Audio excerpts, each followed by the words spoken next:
안녕하세요, 시청자 여러분. 한 주간 잘 보내셨습니까?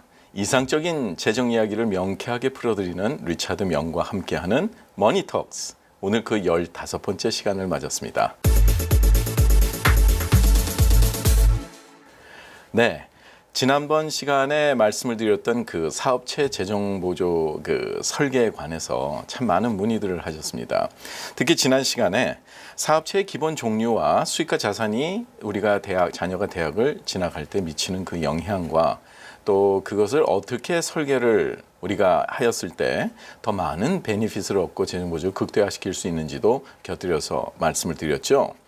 네, 이번 시간에는 정말 중요한 내용을 좀 다루려고 합니다. 우리 스스로 갖고 있는 그 고정관념에 대한 탈피겠습니다. 즉, 빚에 대한 고정관념을 버려라 하는 내용의 주제로 오늘 이 주어진 시간 동안에 좀 많은 정보를 드리도록 하겠습니다. 첫째, 이 빚에 대한 고정관념이라는 거는 우리가 지내오면서 항상 나는 빚이 싫어. 빚을 왜 져야 돼? 그리고 빚을 왜 물려줘야 돼? 하는 그런 말씀들을 많이 하지만 미국적인 사고방식과 미국에서의 기본적인 세법이라든가 그리고 재정 상황을 우리가 생각을 해볼 때는 일부러 빚을 갚을 능력이 있는데 일부러 빚을 질 수 있는 그래서 더욱더 많은 혜택을 얻을 수 있는 방법도 있다는 점을 우리가 고려해 봐야겠습니다. 제가 작년에 그 팜스프링스에서 어떤 그 큰 모임 회의에서 초청을 받아서 강연을 한 적이 있습니다. 참 거기에 강사가 재밌는 말을 했어요. 그 8899234 그리고 9988234 이게 뭔지 아십니까? 이렇게 묻는 거예요. 우리가 인생을 살아가는 데 있어서 가장 큰 대별되는 삶의 모습을 우리가 보여줄 수 있는데요. 9988234가 뭐냐면 그 연설자가 구질구질하게 88세까지 살다가 2, 3년 한참 고생하고 죽는 거랍니다. 그 반대가 8899-234. 팔팔하게 99세까지 장수하다가 2, 3일 고생하고 사망한다는 말이겠죠. 근데 이 말이 의미하는 게 굉장히 참 아이러니컬합니다. 왜냐하면 우리가 인생을 살아가면서 이렇게 진행하는 모든 것은 선택사항이라는 겁니다. 그래서 오늘 우리가 이 빚에 대해서 고정관념을 바꾸기 위해서 말씀을 드리는데 빚을 무조건 나쁘다 할 것이 아니라 생활 속에 빚을 피할 수 없기 때문에 이 빚을 활용을 해야 된다는 뜻으로 우리가 한번 접근을 해보도록 하겠습니다. 따라서 과거를 버리고 새 출발을 하지 않으면 새로운 것은 아무 의미가 없기 때문에 기본적으로 우리가 살아가면서 빚을 피해갈 수가 없단 말입니다. 적을 이길 수 없다면 오히려 친구가 되라고 그랬습니다. 그래서 이 시간에 기본적으로 좋은 빚과 나쁜 빚 먼저 한번 크게 대별을 해보면서 우리의 고정관념이 어떤 곳에 서 있는지를 한번 측정해 보도록 하겠습니다. 네, 여기 도표에 보시듯이 이 빚에는 크게 좋은 빚과 나쁜 빚으로 나눌 수가 있습니다. 좋은 빚은 어떤 그 기준으로 우리가 판단하냐면 세금에서 공제를 할 수 있는 예를 들어서 원금과 이자를 공제한다든가 아니면 이자를 공제한다든가 하는 식으로 같은 빚일지라도 우리 생활 속에서 혜택을 주는 빚을 우리가 들 수가 있겠고요. 나쁜 빚은 공제하지 못하는 사채라든가 또 크레딧 카드라든가 아니면 뭐 자동차 비즈니스 목적으로 쓰지 않는 자동차 페이먼이라든가 여러 가지 이런 것들을 들 수가 있겠죠. 그래서 우리가 이 빚을 갚는 것이 굉장히 중요한 일이 아닐 수 없습니다. 돈이 있는데도 일부러 돈을 빌리면 빚을 갚을 수 있는 플랜이 따로 있는 거기 때문에 언제든지 그 리스크를 배제할 수 있지만 돈이 없는 상태에서 무조건 빚을 빌리는 것은 리스크가 증가를 한다고 우리가 볼 수 있겠습니다. 그러나 빚을 갚는 데는 두 가지 관점에서 우리가 생각해 볼 수 있습니다. 하나는 인플레이션을 활용할 수 있겠죠. 그 많은 분들이 어떻게 인플레이션을 활용해요? 하고 말씀을 할 수 있겠지만 우리가 인플레이션이 우리 생활 속에 어떻게 적용이 되냐면 인플레이션은 결국 우리 자산과 빚에 동시에 적용이 된다는 사실을 우리가 알아야겠습니다. 물론 우리 자산에 현금 자산이라든가 부동자산이라든가 묶여있는 돈이라든가 이곳에 인플레이션이 적용이 되면 인플레이션은 현금의 가치 즉 돈의 가치를 떨어뜨려주는 역할을 하기 때문에 자산의 가치가 떨어지니까 결과적으로는 우리가 독약과 같은 역할을 할 수 있겠죠. 그러나 우리 빚에 만약에 인플레이션이 적용이 되게 되면 결국은 빚의 가치를 동시에 떨어주는 역할을 하기 때문에 보역과 같은 역할을 하게 되는 겁니다. 한번 간단하게 이렇게 이해가 쉽도록 마련해 봤는데요. 그럼 우리가 빚을 접근을 할 때 이 머니 룰을 생각 안 해볼 수 없습니다. 여러분들 한번 rule of 72 아니면 rule of 115이라는 말을 들어보셨습니까? 재정을 다루는 라이센스가 있으신 분들은 대부분 다 이해를 하시는데요. 72라는 숫자를 이자율로 나누면 나오는 그 분모가 돈이 2배가 되는 시점을 우리가 몇 년이 걸리는지를 알 수가 있는 거고 115를 우리가 이자율로 나눴을 때 그 분모가 되는 게 돈이 3배가 되는 시점을 말씀드리는 겁니다. 그렇다면 이거를 한번 거꾸로 한번 생각을 해봐야겠어요. 왜냐하면 72라는 거를 우리가 인플레이션 팩터, 즉 돈의 가치가 떨어지는 팩터로 나눴을 때 나오는 분모가 돈의 빚의 가치가 반감이 되는 시점으로 우리가 볼 수도 있는 거고 3분의 1이 되는 시점은 115를 우리가 나눠주면 되겠습니다. 따라서 똑같은 정보들에도 우리가 어떻게 접근을 하고 인플레이션을 이용을 하느냐에 따라서도 빚의 가치를 떨어뜨릴 수 있다고 하겠죠. 그렇다 그러면 실질적으로 우리가 항상 의식주, 우리가 피해갈 수 없는 부분이 바로 살고 있는 집이지 않습니까? 특히 많은 분들이 부동산에 많은 또 투자들을 하시는데요. 빚이 많건 없건 간에 집의 가치의 상승, 즉 집값의 어프리시에이션은 항상 일어나고 있다고 보겠습니다. 그렇다 그러면 A라는 분이 있고 B라는 부분이 있는데 똑같은 이웃사촌으로 80만 불짜리 집, Fair Market Value, FMV가 Fair Market Value입니다. 거기에 한 분은 똑같은 60만 불을 가지고 B라는 분은 60만 불, 난 빚이 싫어 그래서 무조건 액거리에다가 다 집어넣고 20만 불의 융자를 한 분과 또 한 분은 아니 어차피 내가 은행에서 돈을 빌리면 원금과 이자를 갚으라 그러는데 내가 그 돈을 은행에다가 투자를 해서 아니면 빚을 빨리 갚았을 때 그 돈을 가지고 비즈니스를 해나가면서 나한테는 한 푼도 베네핏을 주는 게 없다. 그리고 자산의 가치가, 에코리의 가치가 계속해서 인플레이션으로 떨어지지 않느냐. 그래서 내가 관리하겠다. 그래갖고 에스크로 어카운트를 이렇게 분리를 해놓은 분이 있다고 가정을 해보죠. 그러면 에코리를 20만 불을 넣고 융자를 60만 불을 해서 40만 불의 에코리를 따로 분류를 시켜놨습니다. 그러면 이 A라는 분은 리스크는 전혀 없다고 보겠습니다. 이 40만 불 분리해 놓은 걸 꺼내서 언제든지 빚을 갚을 수가 있기 때문이죠. 예, 그렇다 그러면 기본적으로 이 두 사람의 차이가 어떻게 일어날지 우리가 한번 생각을 해보겠습니다.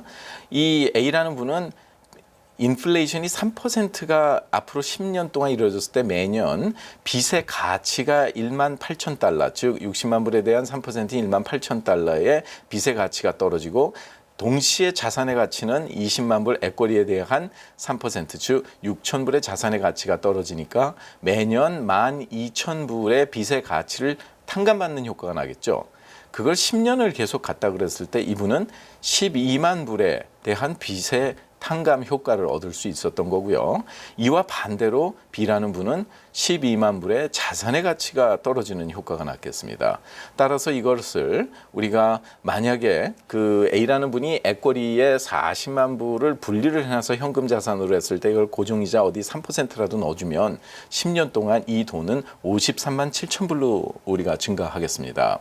그럼 여기서 우리가 물을 수 있는 게 B라는 분이 나는 몰개지 페이먼이 3분의 1밖에 되지 않지 않느냐.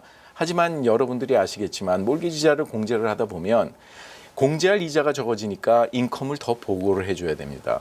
그래서 인컴을 더 보고를 해주게 되면 텍스를 많이 내겠죠? 네, 맞습니다.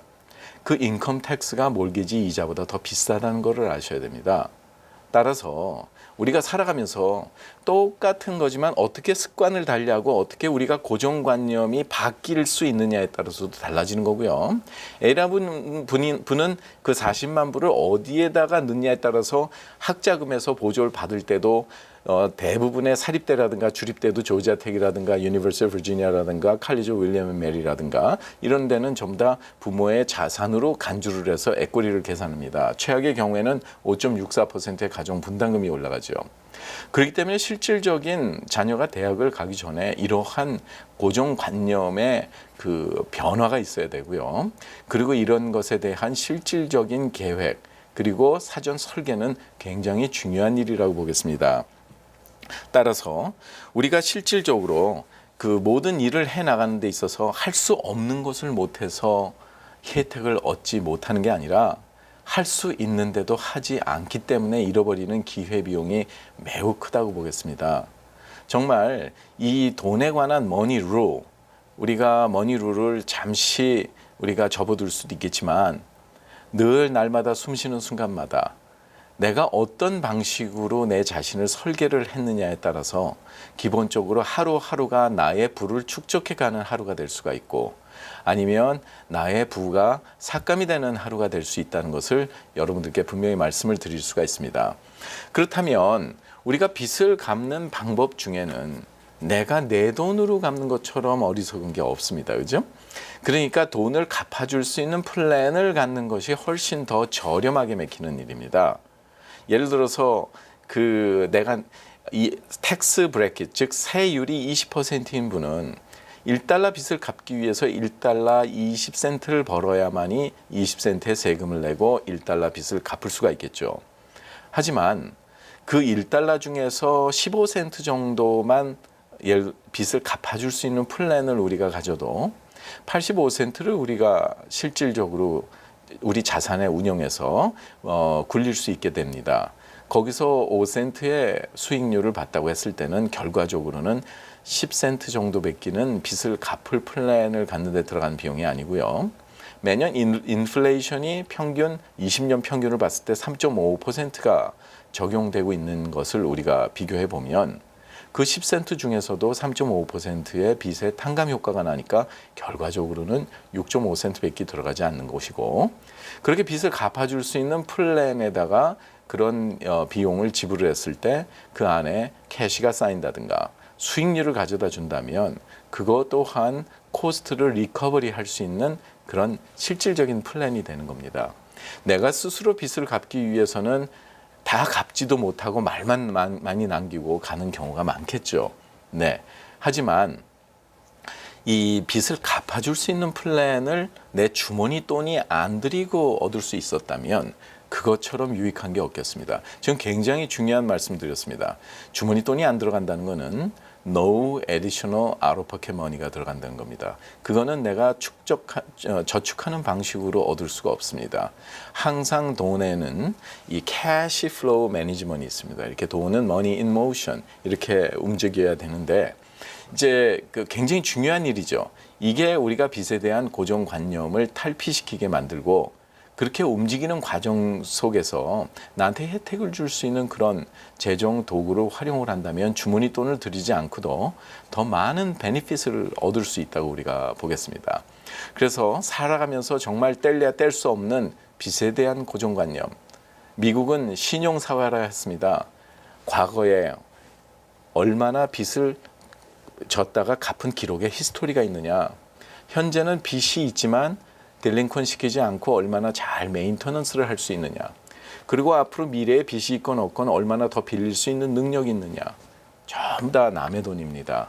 이게 바로 신용사회에서 이른바 말하는 크레딧의 정의가 될 수 있는 바로 기본적인 사항을 말씀드리는 건데요. 정말 이 미국의 모든 경제 원칙과 또 세법이나 여러 가지 그 재정 전반에 걸쳐서 이 빚의 기본이 되어서 거기에 따른 혜택을 드릴 수 있기 때문에 만약에 나는 빚이 싫어 아무것도 빚을 지지 않고 모든 것을 캐시로 움직였을 때 나중에 자동차 하나 살 수가 없는 이유가 거기에 있다고 보겠습니다.